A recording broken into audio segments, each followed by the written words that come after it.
Endi ayva yetishtirish osonmi yo'qmi deb savol bersanglar, unaqa qiyin emas. Ekkanimdan keyin bir 4 yildan keyin ayva chiqdi.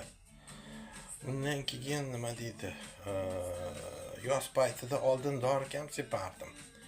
Shu borib zoo magazindan olaman, har xil mayda-chuyda kapalay-sapalay shirapiralarga. Вот, mana shunaqa ayva chiqadi. Ko'rdinglarmi? Shirin, juda shirin. Mana kechroq uzilsa agar, yeganda mazasi juda mazali bo'lar ekan. O'zini qirqib yesa ham shirasi yaxshi ekan. Yo, menga shunaqa ko'chati tegdimi? Вот, mana shu ayvalardan qarang, mana hammasi katta bo'lgan. Katta ayvalar.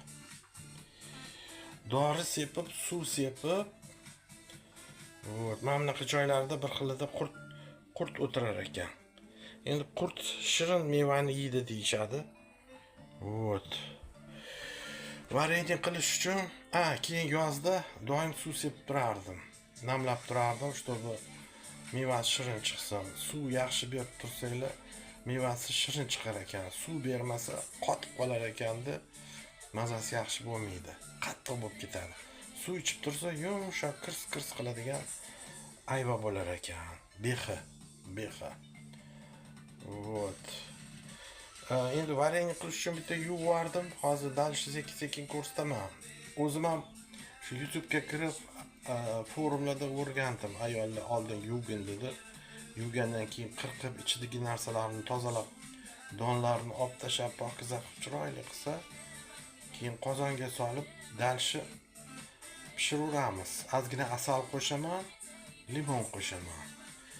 Novatim bor. Novat ham qo'shib ko'rishim nima bo'lar ekan? Mix qilaman. Keyin ulfatlarim bor, kritiklar kelganda yedirib ko'raman. Ну как?